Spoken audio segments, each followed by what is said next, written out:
역대상 10장 13절에서 14절 말씀입니다.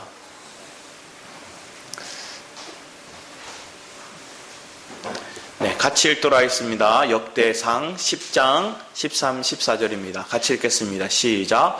사울이 죽은 것은 여호와께 범죄하였기 때문이라. 그가 여호와의 말씀을 지키지 아니하고 또 신접한 자에게 가르치기를 청하고 여호와께 묻지 아니하였으므로 여호와께서 그를 죽이시고 그 나라를 이새의 아들 다윗에게 넘겨주셨더라. 아멘.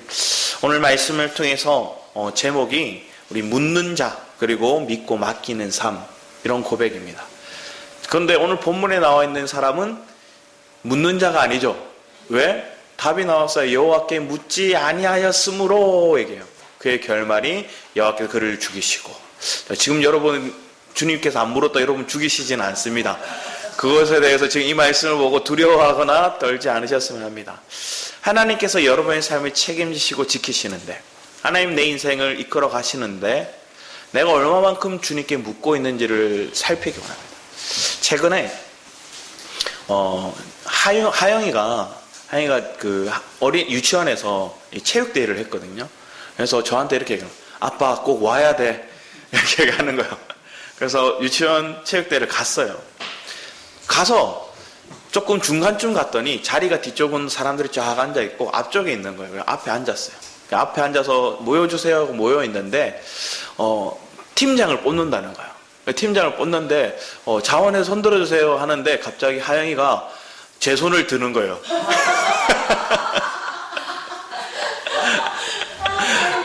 그래서 제가 팀장이 됐어요. 근데 알고 봤더니 엄마가 아빠 손 들어 이렇게 얘기해서 아이가 제 아빠는 저를 손을 번쩍 드는 거였어요. 그래서 제가 얼떨결에 팀장이 됐어요. 팀장이 됐는데 앞에 나와라는 거예요. 나와서 먼저 팀장의 그 적극적인 모습을 보겠습니다 하고 음악을 트는 거예요. 춤추라고. 그래서 제가 너무 당황해서 춤을 못 추니까 팔 벌려 뛰기를 했어요. 막 이렇게. 그래서 저에게 점수를 주는 거예요. 점수를 주고 체육대회를 이렇게 이끌어 가는데 참 쑥스럽더라고요. 처음에 이렇게 예전에 교회 활동할 때는 많이 했는데 갑자기 유치원에서 모르는 사람, 생판 처음 보는 사람들 앞에서 뭘 이렇게 한다는 게 뭔가 제 마음 가운데도 뭔가 부끄럽기도 하고 그런 거예요. 그래서 쭉 있는데 상품이 엄청 많더라고요. 그래서 가정마다 한 3-4개씩 상품을 가져가도록 막 준비했어요. 그래서 1등 상품이 딱 보이는데 1등 상품이 뭐냐면 약간 불멍하는 거 있잖아요. 이렇게. 그래서 몇 주 전에 이렇게 저희 사촌 누나가 이렇게 캠핑을 간다고 저희 보고 오라고 해서 갔었거든요. 갔었더니 이렇게 불멍하는 게 너무 좋더라고요. 그래서 그게 딱 있길래 저거 좋네. 저거 됐으면 좋겠다. 1등 이렇게 됐어요. 그래서 막 행사를 치르고 결국에는 역전 이렇게 사회자가 막 잘하니까 점수 줬다가 많이 줬다가 이러니까 역전을 하는 거예요. 그래서 마지막에 줄 단계가 있는데 저희가 남자가 사람이 모자랐는데 제가 이렇게 생각해 보니까 앞에만 남자만 서 있으면 안 될 것 같아서 이렇게 앞에 사람 서고 뒤에 또 남자들 뒤에 서도록 이렇게 나눠서 분산해서 섰거든요. 그래서 줄 단계가 있는데 저희가 이겼어요. 그래서 한참 뒤지다가 역전을 한 거예요. 그래서 이긴 팀에도 상품 주고 제가 이렇게 팀장 했다고 또 선물도 주고 막 상품을 많이 받았어요. 그리고 마지막에 이거 추첨하는 거예요. 추첨하는데 3등, 2등, 마지막 1등 남았어요. 그런데 지은 사람도 그렇고 저도 그렇고 왠지 1등이 될 것 같은 거예요. 그래서 딱 뽑는데 정말로 처음에 그 원장님이 김 이렇게 하는 것 같은데 갑자기 박하영 하는 거예요. 우와 하고 손 드니까 뒤에서 제가 되니까 저희 팀원들이 우와 막 박수를 쳐주시는 거예요. 나왔어요. 나와서 봤는데 제가 뭘 받았냐면 불멍하는 그것만 받은 게 아니라 그거랑 와인을 같이 주더라고요. 술을 주는 거예요, 저에게. 그래서 받았어요, 어떻게래. 받고, 순간 멍하게 생각하다가, 이거 술 가져가도 내가 못 먹는데? 받고, 순식간에 이제 마무리되는 거니까 1등 발표하고 그대로 이렇게 끝났거든요. 그러면서 제 마음에 돌아와서 술을 들고 집에 들어오면서 이걸 어떡하지? 이게 생각이 드는 거예요. 그 선생님들의 큰 그림은 그 불멍하는 기계집에서 하면서 엄마와 아빠와 오프한 시간을 보내서 둘째든 동생을 낳아서 자기 유치원에 보내달라는 그런 큰 그림이 있었겠죠. 근데 저희는 이거 안 먹으니까. 그래서 유치원에 하영이를 데려갔더니 선생님이 이렇게 물으신 거예요. 잘 드셨어요? 하는 거예요, 저보고. 저 목회자에서 안 먹었습니다. 이렇게 얘기를 했거든요. 그랬더니, 이러시는 거예요. 놀라시는 거예요. 속으로 이렇게 생각이 들어요. 그때 내가 그걸 다른 분에게 이렇게 양도했으면 좋았을 텐데. 처음에 내가 1등 걸리는 걸 좋게만 생각했는데, 걸려도 이걸 내가 마실 수가 없는 걸 받아서 뭐 하겠느냐. 순간적인 생각이 드는 거예요. 순간순간 그때마다 하나님 주시는 지혜와 마음을 따라서 했다면, 내가 그 자리에서 내가 목회자라는 것들도 떳떳이 밝혔을 거고, 그리고 이걸 다른 사람에게 또 양도해서 더 유익한 시간들이 되었을 텐데, 또 선생님들이 그리는 그 큰 그림을 또 다른 사람들에게 연결해 줄 수도 있었을 텐데, 이런 생각이 드는 거예요. 그래서 마음에 순간순간 그때마다 내가 하나님께 묻는 것들이 왜 중요한지 생각이 들더라고요. 술을 들고 와서 며칠 동안 집에 뒀더니 이걸 어떻게 해야 될지 몰라서 결국은 앞에 얘기했던 저희 사촌 누나가 저희 같은 아파트 사니까 그 집은 이렇게 안 믿으니까 드렸거든요. 너무 좋아하더라고요. 와, 막 빵이 너무 좋아하더라고요. 와, 이거 비싸고 맛있는 건데 이러면서 막 받아가더라고요. 근데 우리는 순간순간에 이런 결정할 시간들이 와요. 나도 모르게 하나님이 결정할 시간들을 주는데 그때마다 나는 묻고 있는가? 사소한 일에도 뭐 별거 아닌 일처럼 느껴졌지만 사실은 돌아와서 제 마음이 좀 무겁더라고요.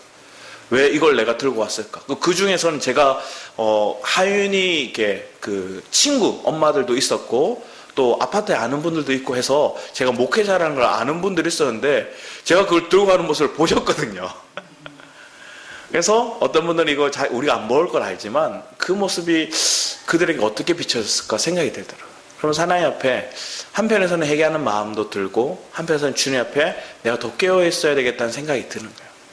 자, 오늘 본문 말씀에 보면 사울이 하나님께 묻지 않았어요. 그래서 하나님 누구를 세웠나 얘기하면 다윗에게 넘겨주셨더라 얘기해요. 하나님이 사울을 왕으로 세우셨어요. 근데 그가 하나님의 음성에 귀 기울이지도 않고 또 그는 하나님의 뜻에서 벗어난 자기의 선택, 자기의 계획을 갔어요. 분명히 사사시대 때 하나님 얘기하셨어요. 사사시대 때 보면 16장에도 17장에도 또 마지막 장에도 계속 얘기하는 게 뭐냐, 그들이 왕이 없으므로 스스로 결정했대요. 왕이 없어서 스스로 결정했대요. 근데 하나님이 왕을 세워주셨어요. 사실은 그들에게 왕이 없었던 건 아니에요. 하나님이 우리의 왕이시니까. 하나님이 우리의 삶의 왕이 되시고 주인 되심을 믿지 않는 사람들은 뭘 하게 되느냐? 자기가 결정하고 자기가 선택해요. 그러다가 하나님의 결정을 받다가 그 하나님의 인도를 받는 사람은 놀라운 역사, 놀라운 능력이 나타나죠. 그 중에 한 사람이 누구냐? 사울이에요. 사울이 처음에 하나님의 왕이 세워졌을 때 하나님의 임재가 있으니까 백성들 하나로 막 모아요. 자기의 살찐 송아지를 소를 잡아서 각 지파에 보내고 그들을 모아서 전쟁에 나가기도 하고 승리를 이루기도 하고 하나님 뜻을 쫓았어요. 그러다가 점점 그들의 마음속에 하나님을 주목하고 하나님 생에 귀 기울이기보다 자기가 계획하고 자기가 선택하고 자기가 막 결정하는 거예요. 그래서 여호와를 묻지 않았어요. 그런 사람은 어떻게 돼요? 악신이 그의 가운데 임하게 돼요. 그래서 그는 뭐예요? 신접한 자를 가르침을 얻고자 무당한테 갔다는 거예요. 오늘날도 많아요. 내가 예수를 믿는다 하면서 내 삶 가운데 잘 풀리지 않으면 누구를 찾아가요? 점 보러 가요. 점 보러 간다는 거예요. 왜 그럴까요? 거기에도 신비한 능력이 있다는 것들을 아는 사람은 그렇게 해요. 그러니까 하나님을 의지하고 하나님을 신뢰하는 게 아니라 귀신에 잡혀서 살아가는 인생이 되더라는 거예요. 그러면 그들의 삶은 보나마나 망하는 길을 가고 있는 거예요. 그들의 결말은 사울의 결말을 걷게 되는 거예요. 그리고 그들은 그들의 촛대는 옮긴 바 되는 거예요. 그들 스스로 입으로 뭐 얘기하냐? 너 우리의 왕국이라 얘기해요. 요나단에게 얘기하는 게 있거든. 우리의 왕국, 우리의 나라가 이렇게 얘기하거든요. 근데 하나님이 왕이고 하나님의 나라죠. 그걸 잊어버리고 망각하게 되는 것들이 뭘까요? 그래서 주님께 묻지 않는 거예요. 주님이 나와 교통하면서 주님이 내게 주시는 마음을 따라 살아가지 않는다는 거예요. 오늘날에도 여러분의 가정이 주님께 묻지 않고 주님의 인도를 받지 않는다면 이런 길을 가는 거예요. 그런데 하나님, 그럼 어떻게 묻습니까? 하나님 어떻게 기다리나요? 하나님 어떻게 응답하시나요? 먼저 다윗의 모습을 한번 살펴보기 원합니다. 다윗의 모습을 보면 우리 뒤에 말씀 한번 볼까요? 역대상 14장 8절에 10절 말씀인데 같이 한번 읽겠습니다. 시작. 다윗이 기름 부음을 받아 온 이스라엘의 왕이 되었다 함을 블레셋 사람이 듣고 다윗을 찾으러 다 올라오매 다윗이 듣고 방비하러 나갔으나 블레셋 사람이 이미 이르러 르바임 골짜기를 침범하였는지라. 다윗이 하나님께 물어 가로되 내가 블레셋 사람을 치러 올라가리이까 주께서 저희를 내 손에 붙이시겠나이까. 여호와께서 이르시되 올라가라 내가 저희를 내 손에 붙이리라 하신지라. 아멘. 다윗은 왕이 되었을 때 먼저 큰 문제가 생겼어요. 왕이 되자마자 누가 공격하느냐? 블레셋이. 왜 블레셋이 공격했을까요? 다윗이 예전에 아기스 왕 밑에서 신하같이 있었거든요. 그러니까 그들 볼 때는 못마땅한 거예요. 그리고 지금 이 블레셋이 이 다윗이 왕이 되었다고 해서 그 나라가 강성해지기 전에 먼저 공격하러 가는 거예요. 그때 다윗은 두려워하지 않고 빨리 급하게 군대를 보내라. 그들과 맞서 싸워라. 이렇게 시킨 것도 아니고 다윗이 하나님께 물어 가로되 이렇게 적혔어요. 주님께 물었어요. 주님, 우리가 저 블레셋이 공격하러 오는데 그들을 맞서서 치러 우리가 올라갈까요? 그들을 우리 손에 하나님 붙이셨습니까? 주님이 답하십니다. 올라가라. 내가 저희 손에 내 손에 붙이리라. 주님의 말씀이 있으면 그 전쟁을 이미 승리한 것을 믿는 거예요. 그리고 믿으니까 많은 건 맡기는 거예요. 주님께 물었고 그 주님의 응답이 와서 내가 그것을 믿었고 그리고 그것을 주님께 맡기며 나가는 거예요. 그랬더니 이 놀라운 전쟁은 엄청난 대승을 거두게 되는 거예요. 그 승리를 통해서 하나님께서 이제 더 이상 다윗을 통해서 블레셋에 굴복하는 일이 없이 다 확장하는 거예요. 블레셋 진영을 엄청나게 가져와요. 그 유다 땅이 엄청 확장돼요. 여러분 삶에도 하나님 동일하게 얘기하십니다. 네가 내게 묻기를 원한다. 그런데 이스라엘 백성들이 하나님을 찾지 않아요. 묻다와 찾는다는 거의 같은 단어예요. 그래서 성경 원어에 보면 이게 다라시라고 표현하거든요. 묻다가 다라시예요. 다라시라는 표현이 구약에 몇 번 나오냐고 보면 165번이 나오는데 역대기에만 이게 43번 나와요. 역대기는 뭘 얘기해요? 유다 왕국에 대해서 얘기하거든요. 하나님 세우신 나라, 이 이스라엘 나라에 대해서 얘기를 하는데 그 나라의 왕이 누군가예요? 왕에 대해서 얘기를 하는데 그 왕이 뭐 하는 거예요? 하나님께 물으면 그들이 승리해요.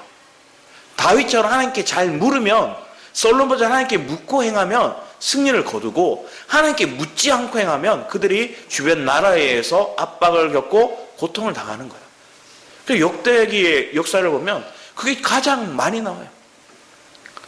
왜? 북이스라엘은 거의 다 안 물어요. 북이스라엘 왕들은 하나님의 벗어난 인생이었고 남유다의 왕국은 하나님께 묻는 왕들이 그래 나오거든요. 아사 왕도 그렇고 우리가 잘 알고 있는 요시야 왕도, 또 특히나 다윗과 솔로몬도. 여러분 상관은 하나님께 묻고 나가는 인생이 왜 중요한가를 하나님 우리에게 계속 집중해 물으시는데, 다윗이 왕이 되었을 때 이렇게 고백했던 이유는 왕이 되기 전에도 먼저 그렇게 했던 거예요. 그가 그냥 목동으로 살아갈 때 곰이나 사자나 늑대나 아니면 도적들이 왔을 때 그는 주님께 묻고 맞서서 그들을 지켰어요. 생명의 존귀함을 고백했던 거예요. 그런데 그가 골리앗을 이기고 승리하였을 때, 그리고 나라 백성들이 뭐라 그래요? 다윗은 만만이고 사울은 천천히라 얘기해요. 그 말이 사울에게 거슬려요. 다윗이 나보다 더 큰 자고 더 뛰어난 자라고? 그럼 내 왕국이 저 다윗에게 넘어가겠구나. 두려워서 그때부터 다윗을 죽이려고요. 다윗이 춤추고 비파 수금으로 춤추고 있을 때 창을 집어 던져서 죽이려고도 해요. 그러다 결국 다윗이 두려워서 도망가요. 도망가는 인생 가운데 다윗이 뭐라고 그러냐면, 요나단을 만날 때 내 생명이, 그러니까 한 발자국 차이, 한 걸음 차이다. 내가 죽음도 생명도 한 걸음 차이에 있다. 그가 얼마나 두렵고 떨었으면 골리앗을 이겼던 그 다윗이 두려워요.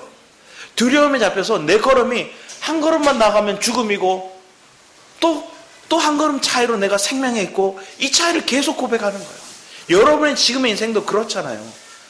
한 걸음의 차이로 죽음이고 한 걸음의 차이로 내가 생명이에요. 그러면 이때 내 이 한 발자국조차도 내가 나아가는 것들이 아니라 하나님께서 내 걸음을 인도해 주시기를 믿는 자들이 우리 엘베델 성도 되기를 원합니다. 그런 믿음을 하나님께 묻는 거예요. 처음에는 다윗이 온전하지 않았어요. 자기 마음대로 막 가거든. 그래서 자기 마음대로 막 찾다가 놋땅으로 가요. 그 제사장을 만나요. 엘리메색 그 제사장에게 배고프다 그래요. 그러니까 이 제사장이 하나님께 물어요. 물었더니 뭘 주느냐? 그 제사장들이 먹는 빵을 다윗에게 줘요. 그 허기를 막 그 빵을 먹으면서 달래요. 그리고 그 다윗은 뭘 요구하느냐? 골리앗의 칼을 달라고 그래요. 그 칼을 가지고 도망가거든요. 원래 다윗은 칼을 의지하는 사람이 아니었어요. 그 골리앗과의 전쟁을 통해서도 봐서도 알잖아요. 사울이 자기의 갑옷과 자기의 무기를 줘요. 그랬더니 걸쳐보고 나하고 안 맞습니다 하고 다 벗어요. 그리고 물맷돌만 가지고 나아가는 게 다윗이었어요. 그런 다윗이 무기가 필요하다는 거예요. 자기를 보호하려고 무기가 필요하더라. 그래서 골리앗의 무기가 너무 좋아 보여요. 그걸 가지고 가는 거예요. 그래서 그걸 가지고 어디로 가요? 아기스한테 가요. 블레셋으로. 하나님께 물어서 가는 게 아니에요. 지금 무기를 취한 것도, 아기스 왕이 간 것도 자기가 하나님께 물어서 간 게 아니라 자기 생각에는 내 적의 적, 내가 사울이 나를 대적처럼 생각하니까 사울에게는 지금 블레셋이 강력한 적인데 그들 편에 있으면 나를 그들이 보호해 주겠구나 생각하고 사울의 적인 아기스한테 갔던 거예요. 그랬더니 더 죽음의 위기에 맞닥뜨린 거예요. 아기스의 신하들이 다윗을 지금 죽여야 된다는 거예요. 그때 침을 질질 흘리면서 미친 채 하고 나오는 거예요. 그때부터 다윗이 내가 하나님이 고하면 가고 하나님 멈추라면 멈추겠습니다 하는 믿음의 고백을 결단하게 되는 거예요. 그게 하나님께 묻게 되는, 다시금 자기를 점검하면서 광야로 나와서 도망자 신세를 걸어갈 때 다윗의 결단의 고백이에요. 자, 여러분의 인생이 지금 광야로 나왔어요. 광야로 갔을 때 여러분이 정말로 주님께 묻지 않으면 하루도 살 수가 없는 게 광야 생활이에요. 한 걸음이 죽음이고 그 한 걸음이 또 생명의 길이고 우리가 알 수 없는 길들을 가는 거예요. 근데 그때 하나님 우리를 철저히 보호하시고 하나님 우리를 인도하신다는 걸 믿는 사람들은 주님께 잘 물어요. 여러분의 자녀들이 어릴 때는 잘 묻잖아요. 이거 먹을까 저거 먹을까, 이 옷 입을까 저거 입을까. 그런데 조금 크면 어떻게 해요? 자기 마음대로 하려고 그래요. 오늘 아침에도 하영아 이거 잠바 입어. 잠바 입어. 막 이러는 거예요. 그래서 엄마가 골라주니 하면서 이렇게 입는 거예요. 속으로 이렇게 마음이 나올 때부터 불편하더라고요. 하나님도 여러분에게 물으시는 것 같아요. 네가 내 말에 귀 기울이고 잘 듣느냐? 그러면 너무 예뻐 보여요.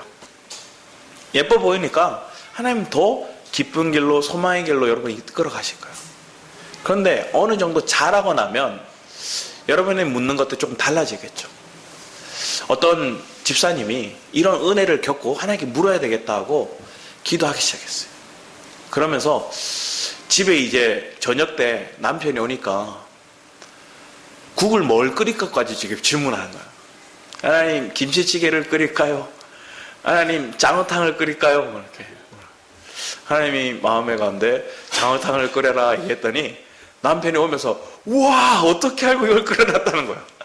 사실은 이런 경험도 우리에게 있어요. 이게 처음에는 막 신비해 보이지만 실상 우리에게 당연한 일들이 이제 되어야 되겠죠. 하나님 앞에 먹는 것조차도 묻는 것. 제 친구가 군대 가서 너무 힘들어서 죽고 싶었대요. 그래서 당직을 나가면 실제 탄환을 주거든요. 그걸 들고 당직을 서는데 자기 입에 총을 이렇게 넣었대요. 이렇게 총구를. 너무 살기 싫어서. 그리고 이걸 누르기, 발사하기 직전에 내가 이걸 누르는 힘이 있을 거면, 내가 죽는 용기가 있다면 하나님께 물어봐야 되겠다. 그런 마음이 생겼대요. 그리고 총을 거두고 그때부터 하나님께 계속 묻는 거예요. 하나님, 밥 먹으러 갈까요? 하나님, 숟가락 들까요? 국을 먼저 먹을까요? 밥을 먼저 먹을까요? 진짜 이랬대요. 그러면서 이 친구의 마음이, 절망과 고통과 견디기 힘든 마음이 바뀌기 시작했어요. 그럼 하나님의 위로가 오는 거예요. 그리고 하나님이 그 위로를 따라서 내가 사소한 것마저 하나님께 물었더니 하나님은 그런 나를 귀찮아하지 않으시고 하나님 나에게 따뜻한 마음으로 나를 안아주시더라고요. 아, 내 이 고통의 소리를 아무도, 내 부모도 모르고 내 친구도 모르고 내 동료도 모르는데 하나님은 알고 계시구나. 그 마음이 자기한테 막 다가오는 거예요. 하나님 놀라운 역사를 막 하셨던 건 아니었지만 그런 하나님의 위로가 그 마음을 회복하더라고요. 여러분 삶에도 그런 하나님의 위로가 여러분에게 젖어들길 원합니다. 다윗이 죽을 뻔한 고통 속에서 미친 척 하서라도 하나님 주신 응답이죠. 미친 침을 질질 흘리고 그걸 믿고 나왔더니 살아나와서 그때부터 주님의 뜻을 따라요. 우리 사무엘상 24장 말씀을 보면 23장입니다. 다윗이 자기도 뭐예요? 도망자 신세예요. 그런데 하나님께서 원통한 자 한 맺힌 자를 붙여주세요. 그리고 그들과 함께 가다가 23장에 보면, 사무엘상 23장에 보면 다윗이 그일라를 도와요. 이 2절 말씀에 보면 1절부터 보면 사람들이 다윗에게 전하여 이르되 보소서 블레셋 사람이 그일라를 쳐서 그 타작마당을 탈취하더이다 하니 이에 다윗이 여호와께 묻자와 주님께 또 물어요. 이르되 내가 가서 이 블레셋 사람들을 치리이까? 여호와께서 다윗에게 이르시되 가서 블레셋 사람들을 치고 그일라를 구원하라. 자, 이까지는 이해가 돼요. 하나님이 내 백성, 내게 속한 자들 하나님 그들을 도와라고 얘기하시구나. 하나님 그들을 블레셋 공격에 내가 맞서 싸울까요? 그래, 갔어요. 그리고 그 블레셋을 물리쳤어요. 그런데 갑자기 또 소식이 오는 거예요. 사울이 3,000명의 군사를 데리고 다윗을 잡으러 온다는 거예요. 그 말을 들은데 마음 가운데 하나님께 묻는 거예요. 하나님, 이 그을라 백성, 이 사람들은 뭐예요? 다윗이 은인이잖아요. 다윗이 그을라 백성들 블레셋 손에서 구원해 줬으니까. 그런데 물어요. 하나님, 이 그을라 사람들이 나를 사울에게 팔까요? 넘길까요? 넘긴다.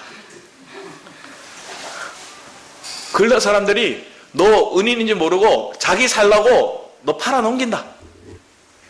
네, 그럼 우리 나가겠습니다. 나가요. 그리고 도망하는데 굴속에 갇히는데 진짜로 막 코앞까지 바로 앞에 발 앞에까지 사울이 쫓아와요. 얼마나 힘들까요? 여러분 생각해 보세요. 하나님 뜻을 따라서 해라고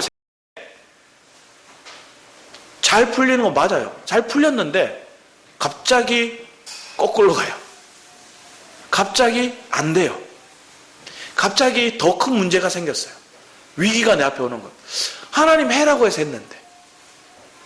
그 하나님 도망 나가라서 또 도망 나왔는데. 그래서 내가 뭐예요? 지금 그냥 고양이 앞에 생쥐처럼 굴 속에 숨어 있는 거예요. 벌벌벌 떨 수밖에 없는 그 상황. 근데 그 상황에 다시금 하나님께서 우리에게 내가 하나님을 묻고 하는지 안 묻고 하는지 점검하세요. 그럼 뭘 점검하냐면 사울이 그 굴 속에 들어와요.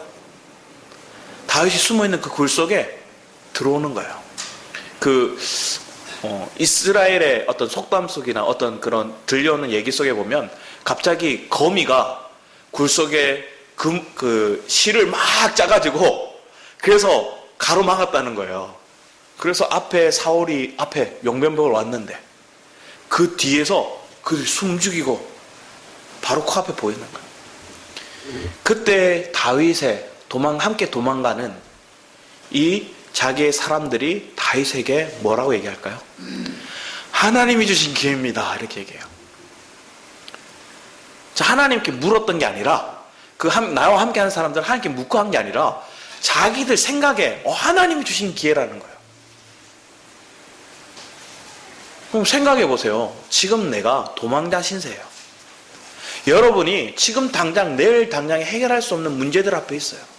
그런데 이거 지금의 상황 뭔가 결단할 수 있는 상황이 왔어요. 이거 붙잡으면 다 해결할 것 같아요. 이거 붙잡으면 이제 문제가 없을 것 같아요.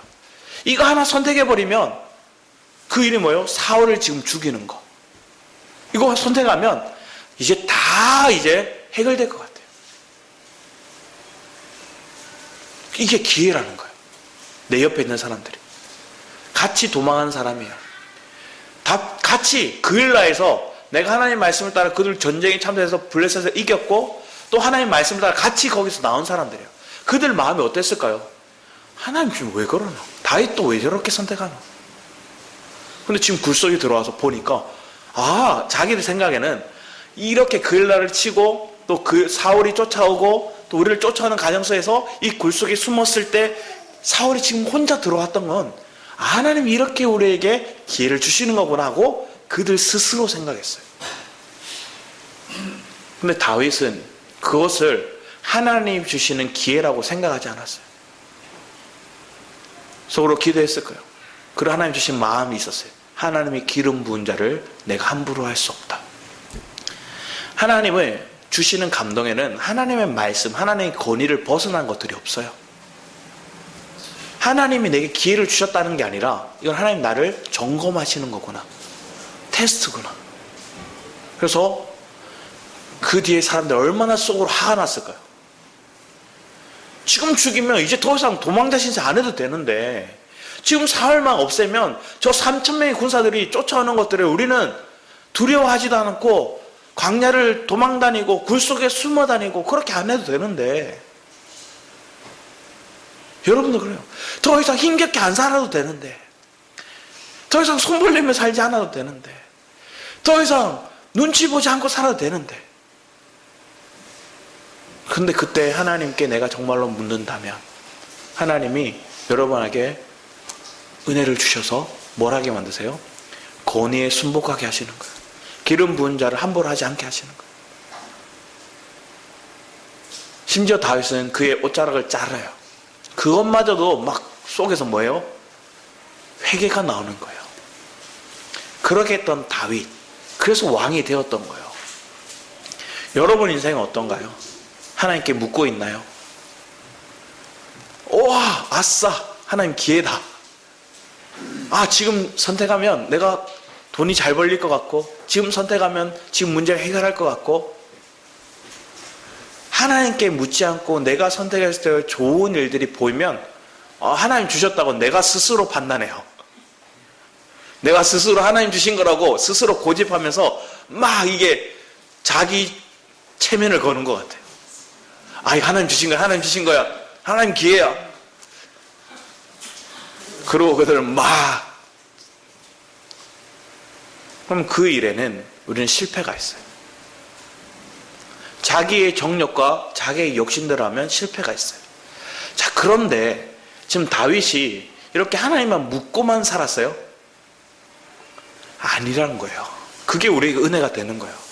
다윗이 실패가 없는 사람이 아니라 계속 하나님께 묻고만 하나님 응답하면 받고 살아서 왕으로서 계속 승승장구하고 온전한 왕으로 남았던 게 아니라 다윗이 하나님께 묻지 않고 선택할 때가 있더라는 거예요. 그 첫 번째 선택이 어디였어요?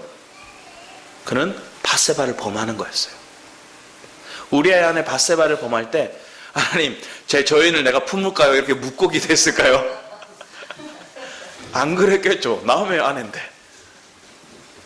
자기 마음대로 선택해요. 자기의 정령의 마음에 끌려서 막 선택해요. 그리고 우리아를 데리고 와요. 그리고 합방해라는 거예요. 왜? 밧세바가 임신했다는 걸 듣고 빨리 우리아를 불러서 합방하라는 거예요. 근데 우리아가 너무나 정직하고 용맹하고 충실한 군사였어요. 내 군사가 지금 적군과 대치하고 맞서고 전쟁 중인데 내가 내 집에 갈 수 없습니다. 결국에 다윗 선택이 뭐예요? 그를 선봉에 서게 하라는 거예요. 요압에게 편지를 써요. 그걸 우리아의 손에 주는 거예요. 자, 이 편지를 요압에게 줘라 얘기하고 편지를 써요. 우리아를 가장 전쟁의 앞에 두고 너희들 한 발짝 물러서듯이 하는 거예요. 죽으라는 거예요. 죽이라는 거예요. 우리아가 죽고 결국은 밧세바를 아내로 맞아요. 그리고 첫 번째 아들은 어떻게 됐을까요? 결국 하나님께서 그 아이를 데려가시죠. 자, 근데 나단 선지자를 통해서 하나님께서는 다윗을 회개하게 하세요. 나단 선지자가 비유로 얘기해요. 많은 양을 가진 사람이 한 마리 양 가진 사람 거 뺏는다. 다윗이 붕괴요. 그런 괘씸한 사람이 있나? 그런 욕심쟁이가 있나? 그게 당신입니다. 바로 무릎 꿇어요. 이게 다윗의 귀한 거예요. 하나님께 묻지 않고 행하여서 범죄한 일들을 그게 드러났을 때 그때 하나님 앞에 엎드리는 사람이 복된 사람인 거예요. 저와 여러분이 그런 사람인 줄 믿습니다. 여러분, 하나님 묻고 행해야 되는데 안 묻고 벌리는 일 되게 많잖아요. 묻지 않고 행할 일이 되게 많잖아요.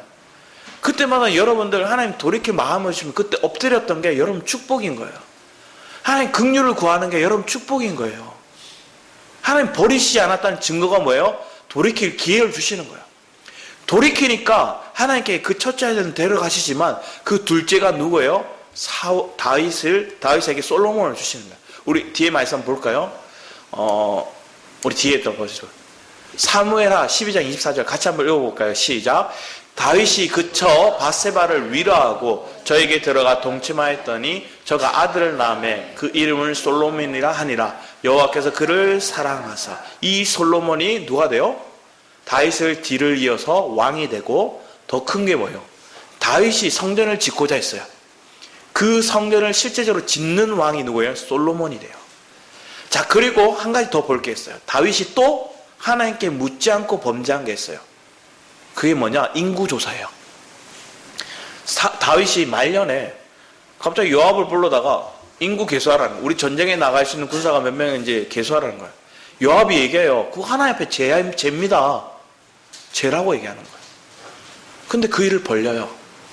그리고 그 일을 벌리고 난 다음에 그 땅에 전염병이 돌죠. 그러고 난 다음에 지금 이 고백이 나온 거예요. 22장 1절에 다윗이 가로되 이는 여호와 하나님의 전이요 이는 이스라엘의 번제단이라 하였더라. 자, 그 전염병이 창궐했던 그 지역에 다윗이 제단을 쌓거든요. 그곳이 성전이 세워지는 터가 되는 거예요. 자, 다윗의 실패, 다윗이 하나님께 묻지 않고 범죄한 그 일들로 인해서 일어났던 문제들, 그 문제를 하나님께서는 장면이 전환시켜 주는 거예요. 내가 그 문제들 앞에 하나님 앞에 회개하고 돌이켰더니 그 돌이킴의 결과를 통해서 하나님께서 뭘 주셨어요?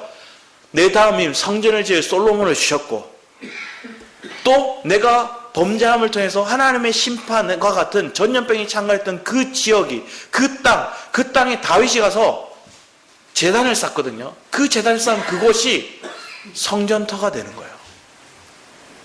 하나님이 바꾸시는 거예요. 죄악의 땅을 예수의 피 흘리심을 통해서, 순교를 통해서, 예수의 십자가의 죽으심과 부활의 사건을 통해서 내가 그것을 믿으면 하나님이 그것을 부활의 상징으로 바꿔주시는 거예요. 그 땅이 거룩한 곳으로 바꿔주시는 거예요. 그 땅이 사명자로 세워주시는 거예요. 내가 죄인이에요. 내가 범죄했어요. 내가 하나님의 뜻을 쫓아나왔던 게 아니라 따르지 않았어요.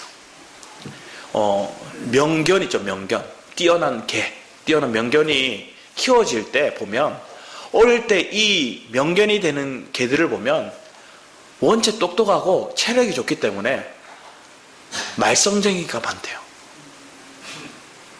그래서 명견을 처음 키울 때는 이런 말썽쟁이 개가 있나? 이런 생각이 들 정도로 키우기 힘들다는 거예요. 왜 그러냐? 그들이 똘똘하고 그들이 체력이 좋기 때문에. 근데 그 1년의 시간들을 그 주인이 잘 케어하고 돌보고 사랑을 주고 그렇게 하다 보면 이 개가 이 주인을 알기 시작하고 사랑을 공급받기 시작하고 그 개조차도 주인을 따르는 거야. 그래서 명견이 된다는 거예요. 성경에서 갈렙은 자기를 뭐라고 얘기해요? 개라고 얘기해요. 스로보닉의 여인도 얘기를 하죠. 자기를 개 취급해요. 주인의 집에서 땅바닥에 흐러진 부스러기도 개가 먹습니다. 나 그걸 먹기 원합니다. 여러분의 삶이 내가 주인 되시는 그 주님 앞에 내가 충직한 자가 되기 원한다는 믿음의 고백이 있다면 하나님이 여러분의 삶을 책임지시고 공급하세요. 근데 그런 사람은 어떤 사람이냐? 주님께 묻는 사람이에요. 내가 하나님과 관계가 틀어지면 안 물어요. 하나님의 임재가 없으면 물어야 되는 거 생각조차도 나지 않아요. 바로바로 선택하고 가거든요. 바로바로 결정하거든요. 어떤 분들은 백화점에 가서 옷 하나 사는 것도 그냥 하나님 주신 감동을 따라 사는 사람들이 있어요. 감동이 없으면 안 사요. 왜? 내 욕심을 채웠다는 거예요. 여러분 삶 가운데 주님의 인도를 받고 나아가는 것들이 얼마나 복된가. 제 마음 가운데도 제 삶 가운데도 자꾸 하나님께 물고 나가요. 아침에 일어나서 하나님께도 물어요. 그러면 그 시작에 내가 어떠한 일이 일어날지에 대해 다 알지는 못하지만 내가 그것을 수용하고 그 일들이 일어나는 것들을 받아들일 수 있는 준비된 마음은 되더라고요. 뭘 얘기하느냐? 여러분이 주님께 맡기고 주님께 묻고 나가지 않으면 문제가 일어나면 하나님 왜요? 이게 나와요. 근데 하나님께 묻고 나가면 그 일이 일어났던 이유를 다시 물어요. 하나님 왜 이걸 허락하시오? 시작점이 다른 거예요. 주님께 묻고 나간 사람들은 내게 일어나는 여러 가지 일들, 사건들을 통해서 하나님이 내게 무엇을 말하고 어떤 길을 이끌어가고자 하는지를 더 알고자 하는 사람이 되지 하나님 따지는 사람이 되지 않는다는 거예요. 그리고 그것에 벗어나고 지금의 길에서 하나님 도망가고자 하는 길이 아니라 주님께 묻는 사람은 뭐 하는 사람이에요? 그 길을 내가 감당하지 못하더라도 하나님께서 지혜 달라고 하나님이 힘을 달라고 하나님께 간구하는 사람이 되더라고요. 그게 우리의 신앙의 원리 가운데 중요한 차이더라고요. 그런 믿음의 원리를 아는 사람이 저와 여러분이 되기 원합니다.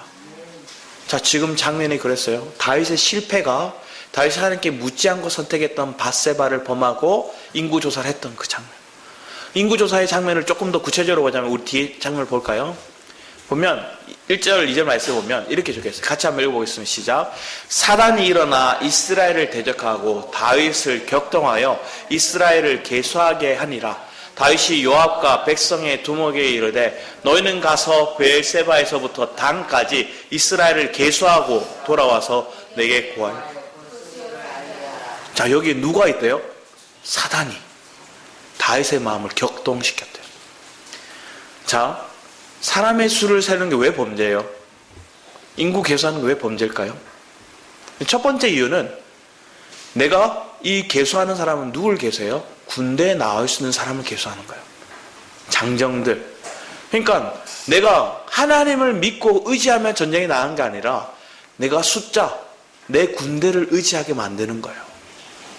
그리고 두 번째 잘못을 보면 뭘 할까요? 내가 이만큼 많은 백성을 세웠다. 내가 군사를 거느렸다는 자기 교만이 올 수 있는 거예요. 다윗이 그럴 수 있는 거예요. 인구조사를 통한 범죄가 뭐냐? 하나님을 의지하지 않는 거, 그리고 내 자랑, 내 어떤 수요를 세면서 나를 높이는 장면이 되는 거예요. 그게 하나님 범죄하는 거예요. 뒤에 말씀도 볼까요? 뒤에 말씀에 보면 역대상 21장 11절 말씀에 이렇게 써요. 갓이 다윗에게 나아가 고하되 여호와의 말씀이 너는 마음대로 택하라. 자, 하나님이 이렇게 얘기해요. 네 마음대로 택해. 이건 거예요. 그래서 다윗이 생각해요. 뭘 선택하느냐? 하나님이 인구 조사를 통해서 네가 범죄했기에 내가 재앙을 내릴 건데 세 가지 재앙을 주는 거예요. 그 세 가지 재앙이 뭐예요? 전쟁을 치르는 거, 기근이 오는 거, 그리고 전염병이 도는 거. 자, 앞에 두 개 다윗이 다 경험했어요.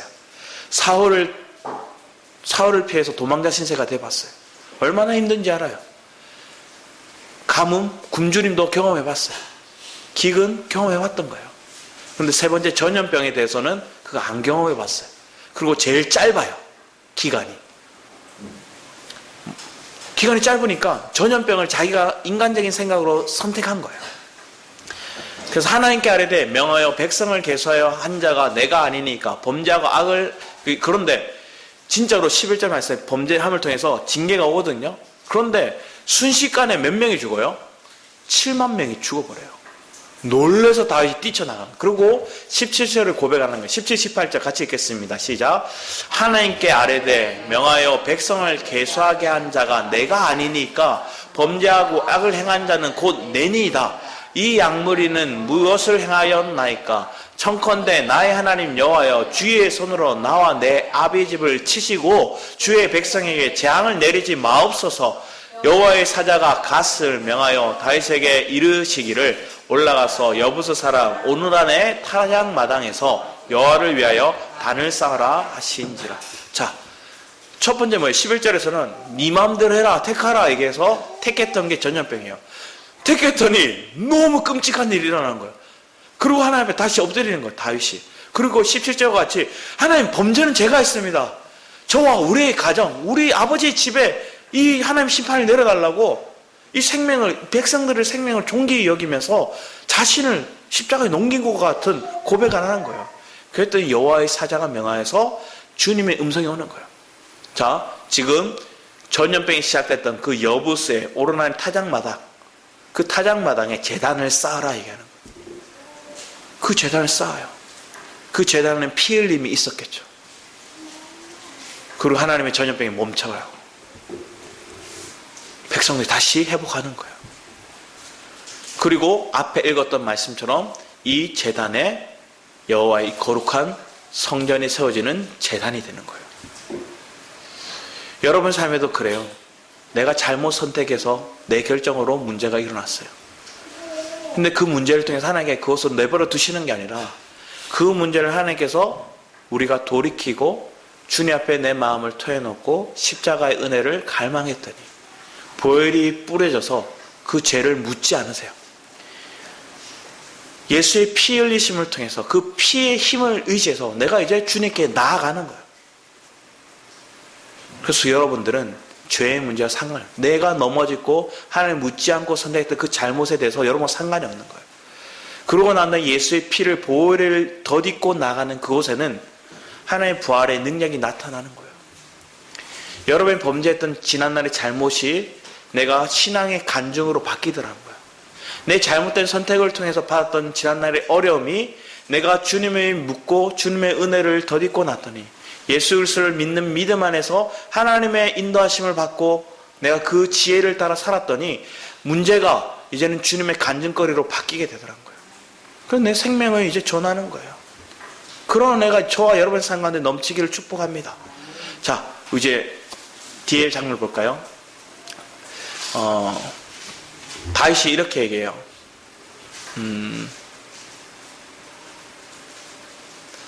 뒤에 그 다음입니다. 우리 역대상 28장 9절 말씀 같이 한번 읽어보겠습니다. 시작. 내 아들아 솔로몬아, 너는 내 아비의 하나님을 알고 온전한 마음과 기쁜 뜻을 섬길지어다. 여호와께서 마음을 감찰하사 모든 사상을 아시나니 내가 저를 찾으면 만날 것이요 버리면 저가 나를 영원히 버리시리다. 역대상 28장 9절 말씀에 다윗이 임종을 앞두고 자기의 대를 이어서 왕이 될 솔로몬에게 얘기하는 거예요. 내 아들 솔로몬아, 첫 번째 하나님을 알고 온전한 마음과 기쁜 뜻으로 그분을 섬기라는 거예요. 사실은 건데 여러분들 이렇게 할 수 있는 사람이 있어요? 없어요.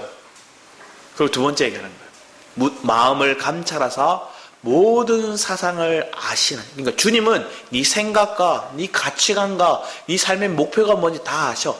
그런데 네가 그 주님을 찾아. 그러면 만날 거야. 여기서 찾으면이라는 이 단어가 앞에서 얘기했던 묻다는 단어와 똑같은 히브리 원어가 똑같아요. 그래서 그 단어가 다라시인데 묻는 것과 찾는 것이 같은 단어예요. 그러니까 네가 주님께 물으면, 주님을 찾으면 주님 만날 거야. 그러면 네 생각이 바뀌고 네 가치관이 바뀌어서 그 마음을 주님이 지켜주실 거야. 그래야 네가 온전한 주님의 기쁘신 뜻을 성취할 수 있는 자가 돼. 여러분의 삶에서 하나님께 다시금 물으시는 거예요. 여러분이 주님을 찾고 있습니까? 주님께 묻고 있습니까? 우리 시편 40편 1절에 3절 말씀 한번 볼까요? 시작. 내가 여호와를 기다리고 기다렸더니 귀를 기울이사 나의 부르짖음을 들으셨도다. 나를 기가 막힐 웅덩이와 수렁에서 끌어올리시고 내 발을 반석 위에 두사 내 걸음을 경고케 하셨도다. 새 노래 곧 우리 하나님께 올릴 찬송을 내 입에 두셨으니 많은 사람이 보고 두려워하여 여호와를 의지하리이다. 아멘. 여기 먼저 얘기해요. 내 여호와를 기다리고 기다렸다니. 저 히브리 말은 동사가 앞에 나와요. 우리는 주어가 앞에 나오지만 히브리 말은 동사가 앞에 나오거든요. 먼저 기다리고 기다렸더니 이렇게 나오는 거예요. 주님 우리 강조해서 얘기하는 거예요. 여러분이 지금 하나님께 물었지만 응답이 없어요. 그때 여러분의 태도인 거예요. 하나님 기다리고 기다립니다. 그리고 나의 부르짖음을 하나님이 들으셨다는 걸 믿습니다. 다니엘이 하나님께 기도하죠. 기도하지만 하나님 응답이 뭐예요?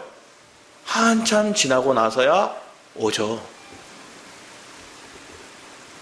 근데 그 기도의 가정성에 뭐가 있었대요? 하나님 응답은 바로 임했지만 공중 권세 잡은 영들이 그 응답을 다니엘에게 오기까지 막았다는 거예요.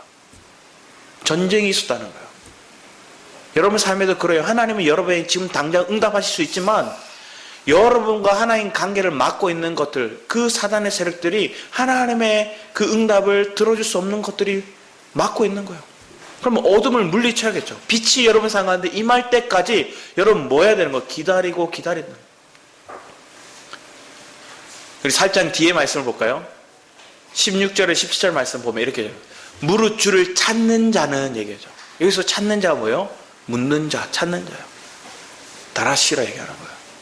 다 주로 즐거워하고 기뻐하게 하시면. 자, 여러분이 주를 찾다, 묻는다는 건 뭐예요? 내가 주님이 내 질문과 내 삶 가운데 하나님이 원하시는 뜻들은 반드시 이루어진다는 걸 믿기 때문에 즐거워하는 거예요. 기뻐하는 거예요. 그 주의 구원을 사랑하는 자는 항상 말하기를 여호와는 강대하시고 하나님은 광대하시고 뛰어나시고 전지전능하신 분이다 선포하는 거예요. 그리고 나는 뭐예요? 나는 가난하고 궁핍하오나 나는 무지하고 나는 온전치 않습니다. 근데 주께서 나를 생각하시오니 주는 나의 도움이시오 건지시는 자시라 나의 하나님이여 지체하지 마소서. 우리가 또 간구하는 건 뭐예요? 하나님 내 육신이 연약해요. 무죄요. 하나님 나를 긍휼히 여기서 하나님의 응답이 지체되지 않고 속히 임하기를 나는 구합니다. 기도하는 게 시편 40편의 기도인 거예요. 여기에 전제는 뭐예요? 1절에 기다리고 기다리는. 근데 그 기다리고 기다리는 자는 어떤 사람이요? 주를 찾는 자, 주께 묻는 자. 근데 그 주께 묻는 사람은 어떤 자예요? 믿음으로 구하는 자요. 하나님 내게 응답하시는 걸 믿는 자예요. 그래서 즐거워하고 기뻐하는 거예요. 여러분 삶 가운데 믿음이 없이 묻는다는 것들은 뭐 하는 거예요? 그냥 형식적인 거예요. 형식적인 신앙에서 벗어나 주님께 온전히 묻고 주님께 맡기는 자. 그게 믿는 자예요. 그런 사람이 정말로 잘 묻는 사람이 되는 거예요. 안 믿으면 안 물어요. 내가 믿음직해야 묻죠. 답을 해줄 수 있을 것 같으니까 그 사람에게 묻죠. 그런데 어떤 사람은 그래요. 그냥 형식적으로 묻고 안 들어요. 하나님 앞에 여러분 묻고 안 듣는다면 여러분 삶의 변화는 없을 거예요. 여전히 사단이 여러분들 조종하며 격동하면 성내고 격동하면 그 원한 뜻대로 행하고 이런 거예요. 근데 내 마음이 주님을 믿고 그 주님께 내가 맡기면 내가 온전한 물음이 여러분에게 있다는 거예요. 그 무릎에는 하나님의 응답이 반드시 있어요. 그리고 그 응답이 반드시 있는 걸 믿는 사람은 기다려요. 여러분 그런 믿음 안에서 하나님께 묻고 믿고 맡기며 기다릴 수 있는 자가 저와 여러분이 되기를 축복합니다. 기도하도록 하겠습니다. 사랑해 주님 감사드립니다. 우리의 삶 가운데 하나님 언제까지입니까 하고 우리는 질문할 때가 많았습니다. 하나님 원하는 뜻이 아닌데 우리가 정력대로 구하였기 때문에 하나님 응답이 없을 때도 있었어요. 하지만 하나님이 우리를 사랑하신다면 또 하나님 원하신 뜻을 하나님의 영원한 계획들을 우리의 삶 가운데 열어가신 것을 믿는 사람은 그 주님께 철저히 믿고 맡기며 기다리는 자가 될 줄 믿습니다. 그런 은혜가 우리의 삶 가운데 있기를 간절히 사모하며 주님을 의지하니 주님 이 시간 하나님을 간절히 찾는 자들, 하나님께 간절히 묻는 자들이 되게 하여 주시옵소서. 감사드렸고 주 예수 그리스도의 이름으로 기도드렸습니다. 아멘. 우리 내 삶은 주의 것 함께 찬양드리기 원합니다.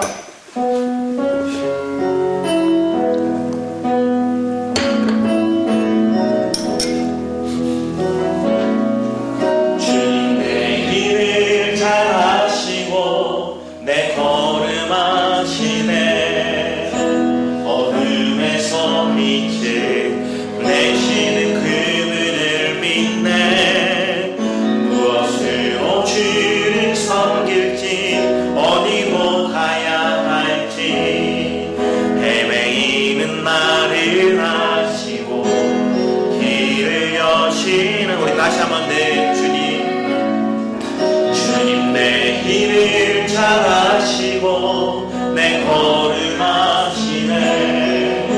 어둠에서 빛을 내시는 그분을 믿네. 무엇으로 주를 섬길지 어디로 가야 할지 헤매이는 나를 아시고 길을 여시네. 내 삶은 주의 것, 내 삶은 주의 것, 온전한 신뢰를 주께 드리네. 보이지 않아도 믿음으로 걷네. 주 영광 바라보며 주만 따르네. 주님 내 길을 잘 아시고 내 걸음 아시네. 어둠에서 빛을 내시는 그분을 믿네. 무엇으로 주를 섬길지 어디로 가야 할지 헤매이는 나를 아시고 길을 여시네. 내 삶은 주의 것, 내 삶은 주의 것,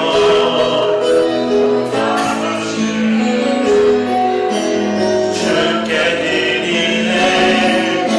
보이지 않아도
하나님의 은혜가 여러 사람한테 부어지니까 내가 물어야 될 분이 누군지를 알게 되더라고요.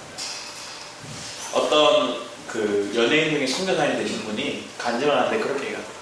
자기 할아버지가 뭐 다른 신을 섬기고 자기 아버지가 부처를 섬기고 그리고 자기가 위기가 오니까 그 할아버지의 신, 아버지의 신 다 빌어봤는데 하나님만 안 부러웠다는 거예요.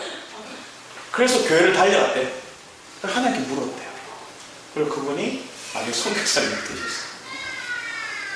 여러분 삶에 누구한테 물어야 답이 있는지 분명히 아는 것들이 여러분 축복입니다. 그걸 알게 하시는 분이 하나님이 은혜인 거예요. 그 은혜로 우리가 사망을 함께 죄를 찬하시고 기도하며 나가도록 하겠습니다.